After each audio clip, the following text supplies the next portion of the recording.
importante, escuchen, es importante que entendamos el plan de Dios para el hogar y la familia.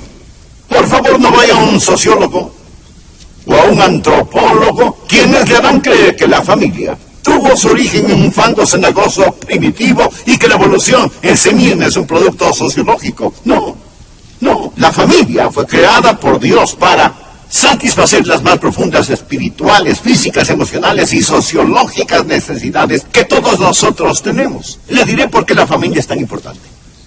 Un niño obtiene la idea de sí mismo, de su familia. De paso, les contaré que tenemos una nueva bisnieta en nuestra familia. Su nombre es Brianna. Es muy linda, muy inteligente y tan profundamente espiritual. Brianna es una niña increíble. Bien, ella está creciendo y lo hace en una forma neutral. Por supuesto, ella tiene una naturaleza pecaminosa, pero ella no sabe quién es. Depende de sus padres, de sus abuelos, del hogar, del medio ambiente, de la gente que a su alrededor está, para que pueda tener un concepto de quién es y cuál es su valor. Un niño que crece, por ejemplo, si un niño crece en un hogar donde no hay límites de disciplina, entonces él pensará que él mismo es la ley. Un niño que no aprende a respetar la autoridad en el hogar no va a respetar la autoridad en la escuela, ni la autoridad en la iglesia, ni la autoridad en la sociedad. No respetará la autoridad de Dios y lamentablemente está preacondicionado para irse al infierno. Un niño o niña obtiene una idea de Dios, de su familia, si ésta no provee un medio ambiente de amor, perdón, misericordia y gracia, es mucho más difícil que comprenda esos conceptos en Dios. Es por ello que, desde los abismos del infierno, se ha declarado una guerra total contra la familia. No solo contra otras familias, sino su familia. Hay tanta gente viviendo en unión libre, sin el beneficio de un matrimonio. El cohabitar fue ilegal en los Estados Unidos hasta 1970. Sin embargo, escúcheme, el cohabitar se ha aumentado, ¿está listo? 600% desde 1970. 600%, básicamente desde que he sido pastor en esta congregación. Pero yo no causé eso, 600%. Esto es agravado hoy por un creciente desprecio por la vida. Pequeños bebés son tratados como fetos, no como personas. Uno de los días más negros en la historia humana, ciertamente en la historia norteamericana, fue el 23 de enero de 1973, en la decisión jurídica de Roe contra Wade. 9 jueces de la Corte Suprema, autonombrados como sumos sacerdotes del humanismo secular, declararon que los bebés listos a nacer, pero aún en el vientre de sus madres, no eran personas. Y lo trágico es que muchos de estos asesinatos se hacen con nuestros impuestos. Sin la menor sombra de duda, poseo más y más la convicción que dejo un legado a mis hijos. Estoy pasando la batuta a otra generación. ¿Qué es lo que la Biblia dice al respecto? La Biblia dice: el bueno dejará herederos a los hijos de sus hijos. Eso es lo que la Biblia dice en Proverbios 13, versículo 22. Proverbios 19, versículo 14. La casa y la riqueza son herencia de los padres, mas de Jehová la mujer prudente. Pero no solo habla de dinero y de casas. En Proverbios 27 leemos: camina en su integridad el justo. Sus hijos son dichosos después de él. Amigo, ¿qué dirá de usted su esposa? ¿Qué es lo que sus hijos van a recordar acerca de usted? Por ello, debe existir el primer principio, que es el principio de la prioridad. Principio de la prioridad. ¿Cuáles son sus prioridades cuando deje su legado? ¿Cuáles irán a ser sus prioridades? ¿Qué es lo más significativo, lo más importante para usted? ¿Me permite hacer un par de preguntas? ¿Cuáles son sus valores esenciales? ¿Por qué estaría usted dispuesto a morir? ¿Conocen sus hijos sus valores? ¿Creen sus hijos o nietos que hay ciertas cosas por las cuales está dispuesto a morir. Por favor, escuche lo siguiente. El mayor testimonio que usted puede poseer es que aquellos que le conocen mejor sean los que más le respetan. ¿Es esta declaración verdad en su vida? El mayor testimonio que puede poseer es que los que le conocen mejor sean los que más le respeten. Por lo tanto, debe haber un principio de prioridad. La gente debe saber cuáles son sus valores esenciales. En una ocasión, nuestro nieto Andrew vino a visitarnos. Es siempre un gozo cuando él viene. Él es como todos nuestros nietos, excepcionalmente maravilloso. Andrew, en ese entonces tenía 4 años. Yo estaba en mi estudio realmente ocupado y medio. Y él entró a mi estudio, me miró de frente y me dijo: ¿sabes, abuelito? Voy a tener que irme a casa después de un rato. Él no tendría que irse sino en 5 horas. Pero según él tendría que irse después de un rato. Y luego añadió: abuelo, si es que vamos a jugar juntos, no tenemos mucho tiempo. Mire a mi nieto, mire mi escritorio, dejé mi lápiz, dejé lo que estaba haciendo, salimos al jardín, jugamos y después vimos a ver Pinocho. Escúcheme, debe haber un principio de la prioridad. ¿Cuáles son sus valores esenciales? ¿Por qué estaría usted dispuesto a morir? Ahora, enganchado a este principio de la prioridad, el segundo principio, es el principio del propósito. Del propósito. Verá, si usted tiene una prioridad y no la acopla a su vida con un propósito, su prioridad verdaderamente no contará para nada. Deuteronomio capítulo 6, versículo 1 dice: estos pues son los mandamientos, estatutos y decretos que Jehová, vuestro Dios, mandó que os enseñase, para que los pongáis por obra en la tierra a la cual pasáis vosotros para tomarla. En este tiempo particular en las Escrituras, el pueblo de Israel se dirigía hacia la tierra de Canaán, y esta es la palabra de Dios para ellos.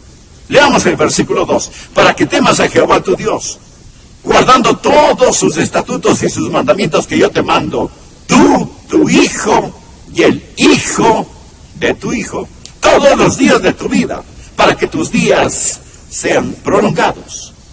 Pregunta, hablemos acerca de su propósito.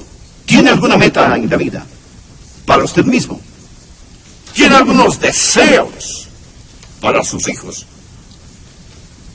¿Cuáles son los deseos que tiene para ellos? Usted dice: bueno, yo oro por mis hijos, pero ¿por qué ora por sus hijos? ¿Ora por la salud de ellos? ¿Ora por el bienestar de ellos? ¿Ora para que ellos sean famosos y puedan tener una vida fácil? ¿Cuántos podrían orar y decir: Dios, qué bendición sería si llamaras a mi hijo al ministerio? Si llamaras a mi hijo o a mi hija al campo misionero. Algunos piensan que eso sería una pérdida colosal. Pero la Biblia dice que los hijos son como flechas en las manos del guerrero. ¿Cuál es su ambición para sus hijos? Quiero unirme al apóstol Juan, quien dijo en 3 de Juan 1:4: no tengo yo mayor gozo que este, el oír que mis hijos andan en la verdad. Se lo he dicho al Señor muchas veces: no me interesa demasiado si mis hijos son ricos y exitosos. Solo quiero que te conozcan y te amen. Mi esposa y yo tenemos metas para nosotros. Tenemos deseos para nuestros hijos. Nunca fije metas para sus hijos. Nunca. Nunca fije metas para otros. Porque usted no puede controlarlos. Se frustrará. Tiene metas para usted mismo y deseos para otras personas. Yo deseo hijos piadosos. Yo seré un padre piadoso. Puedo hacer eso. No tengo que depender de nadie más. Por la gracia de Dios puedo ser un padre piadoso. Tengo metas para mí mismo. Tengo deseos para mis hijos. Hay un principio de propósito. Oh Dios, que mis hijos puedan conocerte y amarte. Esta es mi meta, mi deseo. Si llegan a tener riquezas y buena salud, bien. Si pueden ser felices, bien. Si son famosos, bien. Pero, oh Señor, yo deseo que ellos te conozcan y te amen. Lo deseo con todo mi corazón. Veamos el tercer principio. Hablamos de cómo dejar un legado. Y el siguiente es el principio de persuasión. Principio de persuasión porque debe persuadir a sus hijos si es que va a dejar un legado. Deuteronomio 6:6 dice, y estas palabras que yo te mando hoy estarán sobre tu corazón y las repetirás a tus hijos y hablarás de ellas estando en tu casa y andando por el camino y al acostarte y cuando te levantes, y las atarás como una señal en tu mano y estarán como frontales entre tus ojos y las escribirás en los postes de tu casa y en tus puertas. Verán, usted comienza enseñando a sus hijos, aún antes de que nazcan. Usted los entrega al Señor y le dice, oh Dios, quiero que uses a mis hijos. Eso es persuasión. Usted tiene que hacer esto dependiendo del Espíritu Santo. Déjeme leer algo que un padre escribió. Lo he copiado textualmente porque no quiero que pierdan ninguna palabra. Hablamos de persuasión. ¿Y por qué usted necesita orar? ¿Y por qué usted necesita del Espíritu Santo? Un padre escribió, te di la vida, pero no puedo vivirla por ti. Te puedo enseñar cosas, pero no puedo hacer que las aprendas. Puedo darte direcciones, pero no puedo estar ahí para guiarte. Puedo compartir metas sublimes, pero no alcanzarlas por ti. Puedo enseñarte de la bondad, pero no puedo forzarte a ser amable. Puedo advertirte del pecado, pero no puedo hacerte un ente moral. Puedo amarte como hijo, pero no te puedo poner en la familia de Dios. Puedo orar por ti, pero no puedo hacer que camines con Dios y enseñarte acerca de Jesús, pero no puedo hacer que Él sea tu Señor. Puedo decirte cómo vivir, pero no puedo darte la vida eterna. Todo esto son tus opciones. Por eso dije que debe tener deseos para sus hijos y tener metas para usted mismo. Sus metas son todas las cosas que ese padre dijo que quería hacer. Pero hay un principio de persuasión. Es lo mismo que predicar. Antes de venir a predicar, me recuerdo a mí mismo y se lo digo al Señor, oh Dios, dependo de ti para que lo que yo diga sea verdad. Pero tú, Señor, tendrás que enseñar a las personas. Tú tendrás que abrir sus corazones. Y eso es verdad con cualquier mensaje que escuche. Si el mensaje es de Dios, usted no está tratando conmigo, está tratando con Dios. Si el mensaje no es de Dios, ¿qué es lo que estoy haciendo aquí predicando? Bien, continuamos con el siguiente punto. Existe el principio de persistencia. Leamos Deuteronomio 6, el versículo 7. Y las repetirás a tus hijos. Y hablarás de ellas estando en tu casa, y andando por el camino, y al acostarte, y cuando te levantes, día tras día, al empezar el día y al terminar el día. De semana en semana, año tras año. En todo tiempo, línea sobre línea. Un poquito aquí, otro poquito allá. Algunas veces pensará que ha fracasado. Algunas veces dirá, querido Dios, ¿en qué me equivoqué? Le diré algo. ¿Por qué habrá puesto Dios a los adolescentes y a los de edad media juntos? A veces digo que la razón por la que los nietos aman a los abuelos es porque ambos tienen el mismo enemigo.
Vamos a detenernos por un momento, porque esto tal vez es la parte más importante de este mensaje. Hablamos de cómo dejar un legado y del principio de posesión. Dios dice, te voy a dar una tierra, y cuando vayas a ella, tus hijos preguntarán, Padre, ¿por qué mantenemos estas leyes? ¿Por qué mantenemos estas ordenanzas? De lo que está hablando aquí primordialmente es acerca de la Pascua. Usted puede leer esta historia en Éxodo capítulos 12 y 13. Dios sacó al pueblo de Israel fuera de la tierra de Egipto, la cual representa el mundo, la carne y el demonio. Él guió por el desierto a la tierra de Canaán. La Biblia dice que todo esto les sucedió a ellos para que sean ejemplo para nosotros. Esto es una historia. Es historia verídica, pero es algo más que historia. Es una de las más profundas lecciones espirituales que debemos aprender. Por ejemplo, el Cordero Pascual, ¿qué representa? Representa a Jesucristo, nuestra Pascua, sacrificado por nosotros. Así que cuando ellos pusieron la sangre del Cordero en los postes de las puertas de las casas, cuando comieron el Cordero asado, cuando salieron de fuera de Egipto, los esclavos fueron liberados. Este fue un cuadro de la redención por medio de la sangre, pero tuvieron que cruzar el desierto. Permítame preguntarle, usted verá que esto sucede muchas veces, como pastor lo he visto que sucede muy a menudo. ¿Cómo es que el diablo atrapa a los hijos de nuestras mejores familias? Y no diga que esto no sucede, porque sí sucede en nuestras mejores familias. Hablo de personas verdaderamente salvas, que cantan en el coro, que sirven en el diaconado, que son maestros de la escuela dominical, que saben diezmar, que viven una buena vida moderada, que están disponibles cuando se les necesita. Sin embargo, el diablo atrapa a sus hijos. ¿Cómo es que el secuestrador atrapa a los hijos de las mejores familias de la iglesia? ¿Cómo sucede eso? Bueno, la clave está en este pasaje sobre el cual estamos hablando. Dios dice que hay un principio de posesión. Miremos otra vez, versículo 20. Mañana cuando te preguntare tu hijo diciendo, ¿qué significa los testimonios y estatutos y decretos que Jehová nuestro Dios los mandó? Entonces dirás a tu hijo, nosotros éramos siervos de Faraón en Egipto, y Jehová nos sacó de Egipto con mano poderosa. Ahora, nota el versículo 23, y nos sacó de ella para traernos y darnos la tierra. ¿Me permite decirle cuál es el problema con muchas familias? Nuestras familias han salido de Egipto, pero no han entrado en Canaán. Eso es. Son salvas. Y van rumbo al cielo. Y si usted lee el capítulo 13 de Éxodo, verá que Dios prohibió al pueblo de Israel el celebrar la Pascua en el desierto. Ellos debían celebrar la Pascua en la tierra de Canaán. Dios los sacó, no para que permanecieran en el desierto, sino para traerlos a la tierra prometida. Sus hijos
regresar a Egipto. Ellos habían salido, pero él quería regresar. Usted va a dejar un legado, usted va a dejar una herencia, y es mejor que haya una prioridad. Es mejor que usted vea las cosas más importantes, aparte de su relación con Dios. Es su familia. Es mejor que haya un propósito. y que haya una persuasión. Y es mejor que haya una persistencia. Escúcheme, apreciado amigo, es mejor que haya posesión. Dios lo sacó de su esclavitud, de su pena y oscuridad, a la gloriosa tierra de abundancia y de la luz. Lo mejor que podemos hacer como padres de familia que somos salvos es orar. Decir, oh Dios, enséñame cómo caminar en victoria. Sácame de este desierto. Quiero tener la llenura de tu espíritu, viviendo victoriosamente. Uno de estos días, mis hijos estarán ante mi ataúd. No creo que les interese la asistencia a la escuela dominical, ni cuán grande es el presupuesto de nuestra iglesia, ni cuántos libros he escrito. Dudo que ellos hayan leído algunos de mis libros.